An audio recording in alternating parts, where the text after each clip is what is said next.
বহু ক্ষেত্রে আমাদের ভেতরে এই ধরনের সেলফ ডাউট আসে যে আমাদের দ্বারা কিছুই হবে না। আমরা তো এই বিষয়টার যোগ্যই নই। আমাকে তো ওই মানুষটা ভালোই বাসে না। আমাকে তো এরা প্রায়োরিটিই দেয় না। সাধারণ মানুষরা আমাকে যেন সহ্যই করতে পারে না। আমি তো এইরকম, আমি তো ভালো, আমি তো কারোর কখনো ক্ষতি করিনি। তাহলে আমার সঙ্গে এগুলো কেন হলো?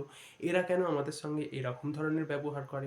তো বিভিন্ন ধরনের অভিযোগ আমরা সাধারণ মানুষের উপর করে থাকি।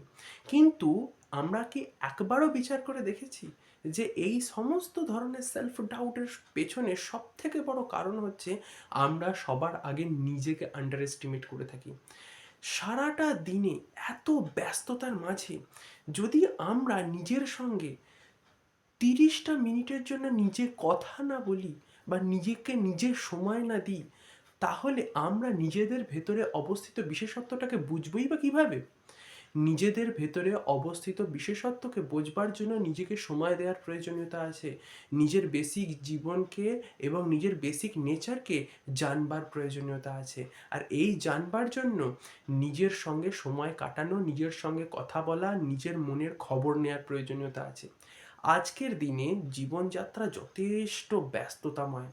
মানে সকাল থেকে শুরু করে রাত পর্যন্ত শুধু কাজ করতে করতেই কেটে যায়। যারা যারা যুবক আছে তাদের কথা বলছি।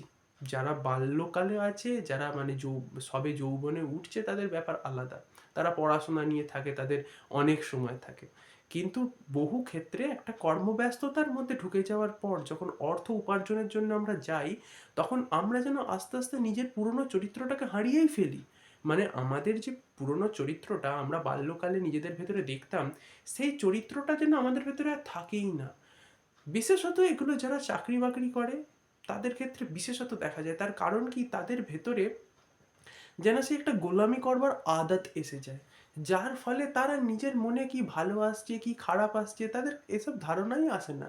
মানে তাদের মনে এই রকম ব্যাপারটা চলে যে সামনের যে মালিক সে যা আমাকে বলে দিল আমি সেটাই করতে লেগে গেলাম, বা সামনে সিচুয়েশন যাই হোক আমাকে তো মানিয়ে নিতেই হবে।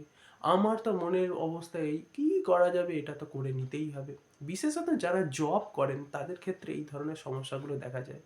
সেটা যত হাই লেভেলের প্যাকেজই হোক না কেন, অথবা যত লো লেভেলের প্যাকেজই হোক না কেন, মানসিক স্থিতি প্রায় একই প্রকার থাকে। সেই জন্য বেশিরভাগ মানুষ চাকরিতে সন্তুষ্ট নন। কিছু কিছু মানুষ আছে যারা সরকারি চাকরি করে, তারা একটু সন্তুষ্ট থাকেন। তার কারণ তাদেরকে অত অর্ডার পালন করতে হয় না, কিছুটা কর্তব্য কর্ম করলেই তাদের ক্ষেত্রে যথেষ্ট।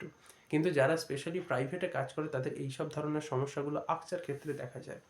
তাদের সবথেকে বড় প্রবলেমস হচ্ছে তারা নিজেদেরকে সময় দেয় না, নিজেদের ভালো খারাপটা বোঝে না, নিজেদেরকে প্রশ্ন করে না একটু সময় দিয়ে যে তার জন্য কি কর্তব্য বাস্তবিক। শুধুমাত্র অর্থ উপার্জনের জন্য নিজেদের জীবনকে অতিবাহিত করা, অথবা সামথিং নিজের ভেতরে কিছু বিশেষত্ব বার করা।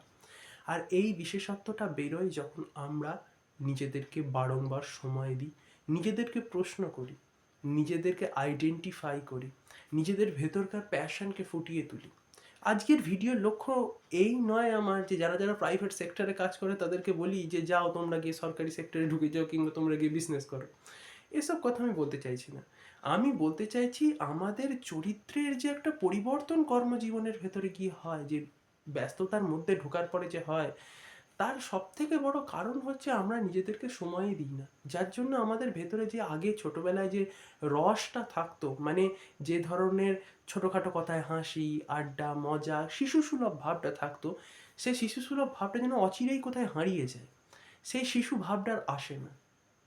এবারে বিচার করে দেখুন, যদি আপনাদের ভেতরে এই শিশুসুলভ ভাবটা নাই আসে, তাহলে আনন্দটা আসে কি করে?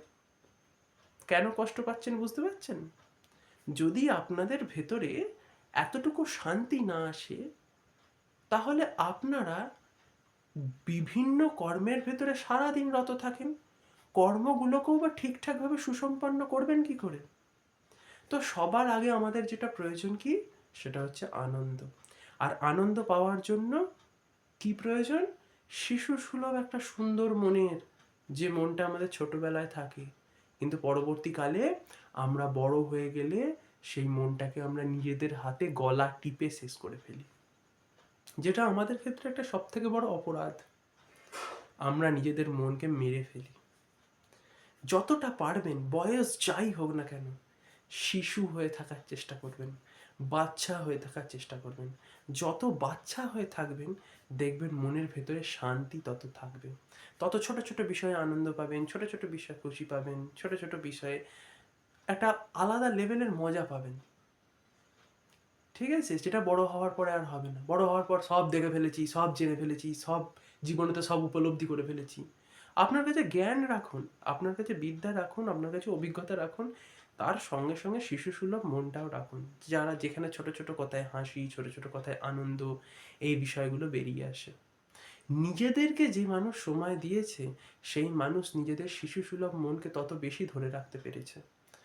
আর যে মানুষ নিজেকে সময় দিতে পারেনি, বারংবার সারা দিন পুরো জগৎকে সময় দিয়ে বেরিয়েছে, তাদের ক্ষেত্রে নিজেদের প্যাশনকে ফলো করবার মতো কিছু নেই, আর নিজেদের সুন্দর মনটাকে বাঁচিয়ে রাখবার মতো কিছু নেই, তাদের কাছে সব সমান।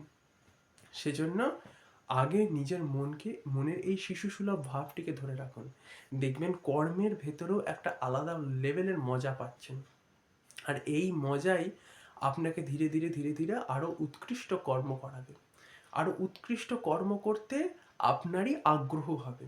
তখন মনে হবে না যে সেই সোমবার থেকে শনিবার পর্যন্ত একঘেয়ে আমি কাজ করে যাচ্ছি, আমার তো বিরক্ত লাগছে। অনেক ক্ষেত্রে ব্যবসায়ীদেরও সেম সিচুয়েশনস হয়, আমার তো বিরক্ত লাগছে, আমার তো অবস্থা খারাপ হয়ে আছে, এই ভাবনাগুলো তখন আর জাগবে না। তখন কর্মের ভেতরে এক প্রকারের আনন্দ দেখা দেবে। তার কারণ ছোট ছোট বিষয়ে খুশি আমরা দেখতে পাচ্ছি, নিজের মনকে অবজার্ভ করছি, তখন এই ধরনের সমস্যাগুলো আর থাকবে না। কাজের মধ্যে একঘেয়েমিটা আর থাকবে না, নিজেকেই নিজে সময় দিতে থাকবেন, এবং সেলফ ডাউটটাও নষ্ট হয়ে যাবে।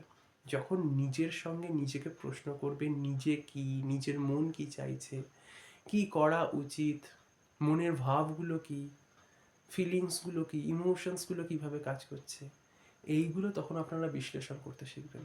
আর সেই বিশ্লেষণটা করতে যখন শিখবেন, তখন ধীরে ধীরে ধীরে ধীরে আপনারা নিজের ভেতরে নিজের আসল সত্তাকে ডিসকভার করতে পারবেন, যার ফলে আপনি সাক্ষাৎ আনন্দের স্বরূপ হবেন।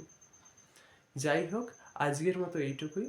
যদি ভিডিওটি ভালো লেগে থাকে অবশ্যই নিজের বন্ধু বান্ধব, আত্মীয় স্বজন সকলকে শেয়ার করবেন। ধন্যবাদ।